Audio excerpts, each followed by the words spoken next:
Arizona Senate candidate, General Mick McGuire.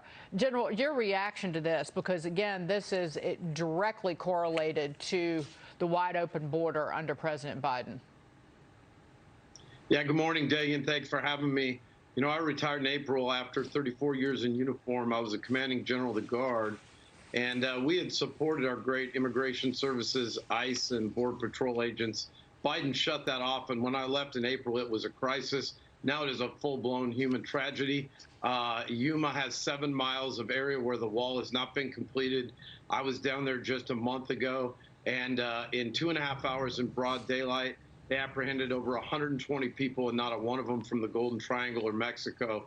So this is a complete disaster. Biden needs to get down there, and he's derelict in his duty. We've got to provide the resources because the temperature is rising.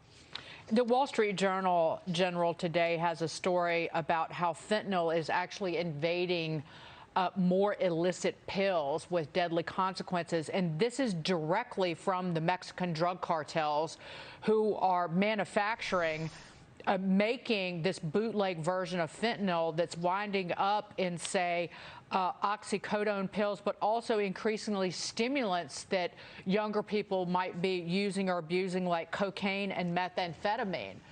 How many deaths is it going to take for this administration to step up and do something about drug cartels profiting from human suffering and death? Well, Dagan, you're exactly right. I said the other day that it's the equivalent of the 750 infantry battalions have died in the last year due to fentanyl or opioid overdose in America. Imagine if we had lost 750 battalions in Afghanistan. That's just an unbelievable number, nearly 90,000. 90% of this stuff is being produced in China. The open border policies of the Biden administration are failing. The Border Patrol is overwhelmed. They're not getting any mutual aid assistance from local law enforcement or the Guard, and the drug cartels are exploiting this. And, you know, I find it interesting, Dagan, in your preceding segment, you're talking about vaccine mandates. In Yuma, Arizona right now, it is easier to traffic fentanyl or a 9-year-old girl into the sex trade than it is for Americans to get lunch in New York. That is unconscionable. It is indeed. Law enforcement officials, let me talk about Yuma in particular. In Yuma, Arizona, say they're completely overwhelmed by the surge of migrants in their area. Encounters in Yuma are up a whopping 2,647%. Yeah, I didn't read that wrong. 2,600% since October of 2020. General, your reaction? Well, you just have to go to see it. Like I said, 20 years I served here in Arizona in the Guard.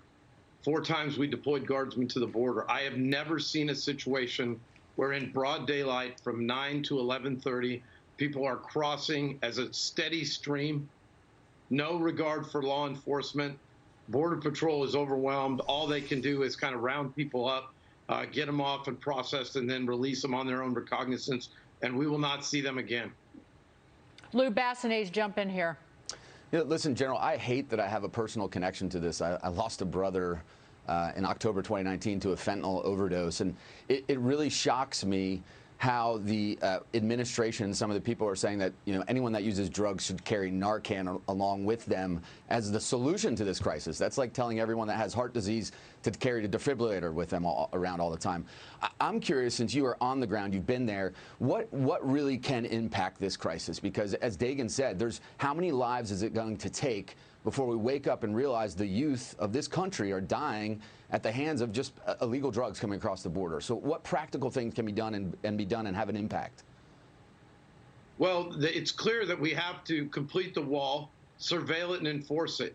Biden is spending taxpayer dollars while prices are rising for contractors not to work to complete this area. In the Yuma sector this year, there's been 29 deaths, 3 drownings. There's nothing humane about an open border. And in Arizona, border security is human security. And lawlessness begets more lawlessness. And it is completely lawless on the southwest border, especially in the Yuma sector right now. And the Biden administration acts like it's not happening. And there's a federal primacy and a requirement for the federal government to secure the sovereignty of this nation. That's why I'm in this Senate race. This is the #1 federal issue. General, how's the campaign going?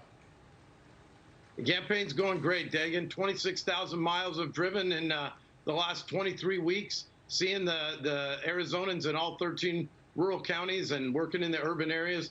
There's real energy out here, and I keep telling them, we're going to generate an army of 2 million plus voters here in Arizona that say, I pick Mick, and we're going to seize back control of the U.S. Senate and stop the radical left from destroying this nation, the greatest nation in the history of the world. General Mick McGuire, thank you so much for being here this morning.